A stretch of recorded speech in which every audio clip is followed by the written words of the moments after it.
Hello friends, அஸ்ஸலாமு அலைக்கும். நாங்கள் இன்றைக்கி நல்ல ஈஸியான மெத்தடில் நல்ல டேஸ்ட்டாக சாக்லேட் கேக் எப்படி செய்கிறோம் அப்படின்னு தான் பார்க்க போகிறோம். இது செய்கிறதுக்கு ரெண்டு எக் இருந்தால் போதும் ஃப்ரெண்ட்ஸ். நல்ல ஈஸியாகவே செஞ்சிடலும். இதை நான் இன்றைக்கி அவனில் பேக் பண்ணலை, சட்டியில் இப்படி பேக் பண்ணுறேன் அப்படின்னு தான் இதில் காட்டிக்கிறேன். அவன் இல்லாதவங்களுக்கு இந்த ரெசிபி நல்ல யூஸ்ஃபுல்லாக இருக்கும் அப்படின்னு நம்புகிறேன். பாருங்கள் ஃப்ரெண்ட்ஸ், இது நல்ல சாஃப்டாகவும் ஸ்பஞ்சாகவுமே வந்துருந்துச்சு.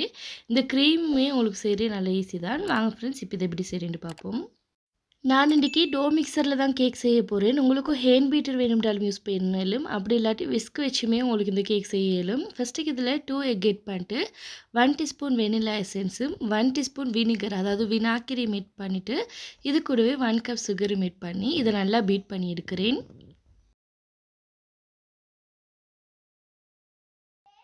இந்த எக்கும் சுகரும் நல்ல பீட்டாகி வரணும். எக் கொஞ்சம் ஒயிட் கலருக்கு வந்து இந்த சுகர் வந்து கொஞ்சம் நல்லா கரைஞ்சி நல்ல க்ரீமான பதத்துக்கு வரணும். டோ மிக்சரில் இதை பீட் பண்ணுற சுட்டி எனக்கு இது 5 மினிட்ஸ்லேயே நல்ல ஒயிட் கலருக்கு பீட்டாகி வந்துட்டுது. நீங்கள் ஹேண்ட் பீட்டரில் பீட் பண்ணுறேன்டா எப்படி ஒரு 10 மினிட்ஸுக்கு இதை நல்லா பீட் பண்ணியிருக்கணும். பாருங்கள், இந்த மாதிரி க்ரீம் பதத்துக்கு வந்தது. இதில் 1/4 கப் ஆயில் ஆட் பண்ணுறேன்.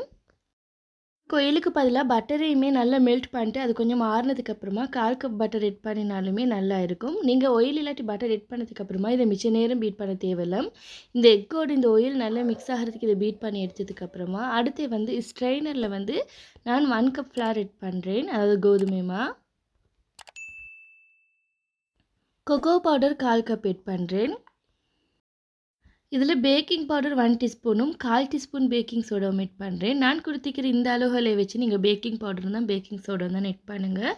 நீங்கள் கூடுதலாக இந்த பேக்கிங் பவுடர் இல்லாட்டி பேக்கிங் சோடா எட் பண்ணிட்டாலுமே நீங்கள் கேக் பேக் பண்ணக்குள்ளக்கு கேக் பொங்கி வெளியே கொட்டுற மாதிரி ஆகிடும். இதை இந்த மாதிரி நல்லா வடிச்செடுத்ததுக்கப்புறமா இதில் மில்க் 1/2 கப் எட் பண்ணுறேன். மா எட் பண்ணதுக்கப்புறமா நீங்கள் இதை மிச்ச நேரம் பீட் பண்ணப்படாது. இது ஒரு 2 மினிட்ஸ் பீட் பண்ணினாலே போதும். நீங்கள் ஹேண்ட் பீட்டரில் இதை பீட் பண்ணி எடுக்கிறீங்கன்னா ஒரு 4 மினிட்ஸ்லேயே இதை குயிக்காக மிக்ஸ் பண்ணி எடுத்துக்கோங்க. இந்த சைடெல்லாம் இந்த மாதிரி வலிச்சு விட்டுட்டு நல்லா பீட் பண்ணி எடுக்கிறேன். நீங்கள் இன்றைய தான் என்னோடய ரெசிபி ஃபஸ்ட் டைம் பார்க்குறேன்டா ப்ளீஸ் ஃப்ரெண்ட்ஸ், நீங்கள் சப்ஸ்கிரைப் பண்ணாட்டி சப்ஸ்கிரைப் பண்ணிட்டு சைடில் பெல் ஐக்கானை ப்ரெஸ் பண்ணிவிடுங்க. அப்போ தான் நான் ஷேர் பண்ணுறேன் எல்லா ரெசிபியும் நோட்டிஃபிகேஷனில் வரும். நீங்கள் வந்து இதே ரெசிப்பியை அவனில் பேக் பண்ணி எடுத்தாலுமே நல்ல பர்ஃபெக்டாக வரும். நான் இன்றைக்கி சட்டியில் பேக் பண்ணுற மாதிரி தான் காட்டிக்கிறேன். அவன் இல்லாதவங்களுக்கு இது நல்ல ஹெல்ப்ஃபுல்லாக இருக்கும்டு. இப்போ இவ்வளோ தான், கேக் வந்து நல்ல பீட்டாகி வந்திருக்குது. இது லாஸ்ட்டுக்கு கொஞ்சம் இந்த மாதிரி ஸ்பெஷலாக மிக்ஸ் பண்ணிவிட்டு இதை அப்படியே ட்ரேயில் ஊற்றணும். இதை நான் இன்றைக்கி இந்த மாதிரி நீட்டமான ட்ரே ஒன்றில் தான் ஊற்றி எடுத்தேன். உங்களுக்கு இதை விட கொஞ்சம் ஃப்ளெட்டான ட்ரே ஒன்றுலையுமே ஊற்றி எடுக்கலும். இப்போ இதில் கொஞ்சமாக ஆயிலை வந்து ப்ரெஸ் பண்ணிவிட்டு மேலுக்கு வந்து பேக்கிங் ஷீட் பேப்பரை வச்சுக்கிறேன். நான் உங்களுக்கு மேலுக்கு 2 ட்ரேடு சைஸ் அளவு தான் கொடுத்திக்கிறேன். உங்களுக்கு விருப்பமான என்ன சைஸில் ட்ரே வேணும்னாலும் யூஸ் பண்ணலும். லாஸ்ட்டுக்கு இதை இந்த மாதிரி கொஞ்சம் தட்டி எடுத்துக்கோங்க. இப்போ வந்து நான் இந்த சட்டி ஒன்று தான் இதை வச்சுக்கிறேன். ஸ்டவ் வந்து நல்ல லோ ஃப்ளேமில் வச்சுக்கணும். நான் எடுத்துக்கிற சட்டி வந்து நல்ல மெல்லிசான சட்டி தான், இது மிச்சம் தடிப்பவும் இல்லை. அப்படி இருக்கக்குள்ளைக்கு வந்து நான் ஸ்டவ் வந்து கொஞ்சம் நல்ல லோ ஃப்ளேமில் வச்சுட்டு தான் இப்போ இதில் தான் நான் கேக் பேக் பண்ணி எடுக்க போகிறேன். இந்த மாதிரி ஒரு ஸ்டேண்ட் ஒன்று வச்சுக்கோங்க. இந்த மாதிரி ஒரு ஸ்டேண்ட் இல்லைண்டா ஒரு பவுல் ஒன்றையுமே சில்வர் பவுல் ஒன்றையுமே கவுத்த மாதிரி உங்களுக்கு வைக்கலும். இப்போ இதை வந்து ஃபஸ்ட்டுக்கு நான் மூடி வச்சேன். ஒரு 5 மினிட்ஸுக்கு இது நல்லா ஹீட் ஆகணும். 5 மினிட்ஸும் தேவையில்லை, ஒரு 2 மினிட்ஸ்லேயே இது நல்லா ஹீட் ஆகிடும். இது ஹீட் ஆகினதுக்கப்புறமா வந்து இதுக்கு மேலே இந்த மாதிரி கேக்கை வச்சுட்டு இது இந்த மாதிரி மூடியால் மூடிட்டு இது ஒரு 30 மினிட்ஸுக்கு பேக் பண்ண விடணும். இப்போ அடுத்தது கேக்குக்கு க்ரீம் செய்கிறதுக்கு நான் இதில் 2 டேபிள் ஸ்பூன் கோர்ன்ஃப்ளவர் ஆட் பண்ணுறேன். இது வந்து நல்ல ஈஸி தான். இந்த க்ரீம் வந்து உங்களுக்கு மிச்சம் கஷ்டம் இல்லை செய்கிறது, நல்ல ஈஸியாகவே செஞ்சிடலாம்.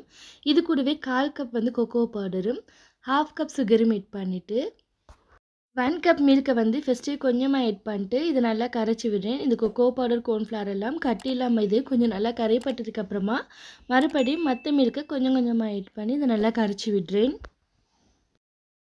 கண்டிப்பாக இந்த க்ரீம் ட்ரை பண்ணி பாருங்கள் ஃப்ரெண்ட்ஸ், இது நல்ல டேஸ்ட்டாக இருக்கும். இது வந்து செய்கிறதுமே நல்ல ஈஸி தான். கோர்ன்ஃப்ளவர் ஆட் பண்ணதில் நாங்கள் செய்யக்குள்ளைக்கு இது சரியான கன்சிஸ்டன்சிக்கு நல்ல திக்கான பதத்துக்கு வரும். இப்போ இது நல்லா கட்டியெல்லாம் கரைச்சதுக்கப்புறமா ஸ்டவ் வந்து மீடியம் ஃப்ளேமில் வச்சுட்டு இதை அப்படியே இந்த மாதிரி கொஞ்சம் லைட்டாக சூடாக்கி எடுக்கிறேன். இது கொஞ்சம் லைட்டாக சூடாகக்குள்ளைக்கு இதில் பட்டர் ஆட் பண்ணணும்.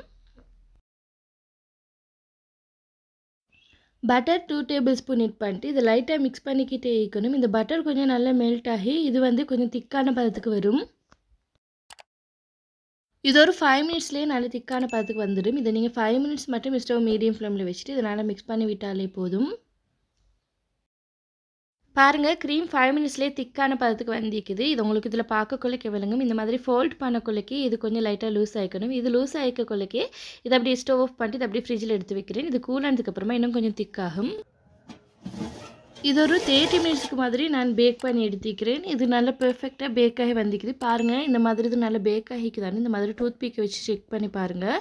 உள்ளுக்கு கொஞ்சம் சரி வெட் இல்லாமல் ட்ரையாக இருந்துச்சுன்னா இது நல்லா பேக் ஆகி வந்திக்குது. உள்ளுக்கு கொஞ்சம் வெட்டான மாதிரி இருந்துச்சுன்னா இன்னும் ஒரு 5 மினிட்ஸ் வரைக்குமே நீங்கள் இதை பேக் பண்ணி எடுத்துக்கோங்க.